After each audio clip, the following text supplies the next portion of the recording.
Ruby Roman grapes, ang ubas na mas mahal pa sa alahas.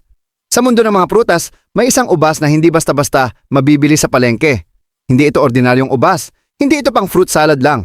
Ito ang ubas na umaabot ng mahigit 10,000 dolyar o mahigit 575,000 piso ngayon sa pera natin kada kumpol. Ito ang kwento ng Ruby Roman grapes ng Japan.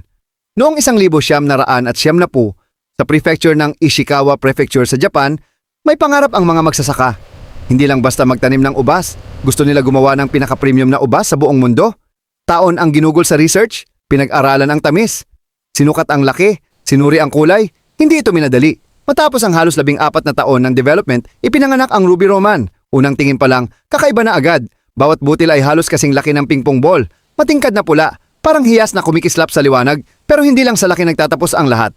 Bawat isang ubas ay kailangang tumimbang ng hindi bababa sa 20 gramo bawat piraso, may mataas na sugar content, walang kahit anong blemish o gasgas, pantay-pantay ang kulay kung may isang butil na hindi pumasa. Hindi ito magiging Ruby Roman grade. Ganoon kahigpit ang quality control. Sa Japan, ang prutas ay hindi lang pagkain. Ito ay simbolo ng respeto, regalo sa business partners, handog sa espesyal na okasyon. Ang Ruby Roman ay dumadaan sa napakahigpit na inspeksyon. May tinatawag silang premium class o specially selected. Sa level na ito, bawat ubas sa isang kumpol ay perpekto. Isipin mo, isang kumpol ng ubas na walang kapintasan, parang obra maestra ng kalikasan. Noong unang inilabas sa auction ang Ruby Roman, nagulat ang buong mundo.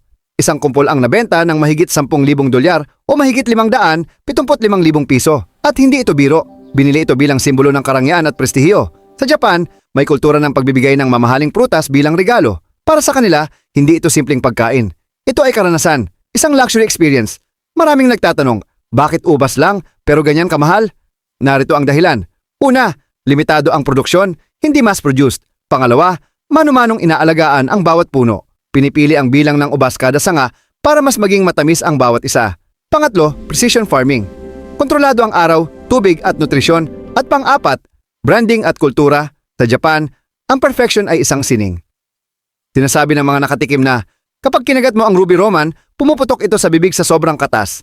Matamis, pero hindi nakakaumay. May natural na balansing lasa, parang dessert na likha ng kalikasan. Pero sa dulo, hindi lang ito tungkol sa pera. Ito ay kwento ng dedikasyon, kwento ng mga magsasakang naglaan ng taon para makamit ang perpekto. Kwento ng kultura ng Japan na nagbibigay halaga sa detalye. Sa mundong madalas nagmamadali, ang Ruby Roman ay paalala na ang tunay na kalidad ay nangangailangan ng panahon. Isipin mo, kung ang isang ubas ay kayang gawing obra maestra sa pamamagitan ng tiyaga at standard na walang kompromiso, ano pa kaya ang kaya mong gawin kung ibibigay mo ang buong puso mo sa ginagawa mo?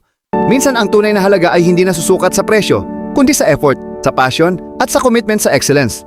Ito ang kwento ng Ruby Roman grapes, ang ubas na mas mahal pa sa alahas.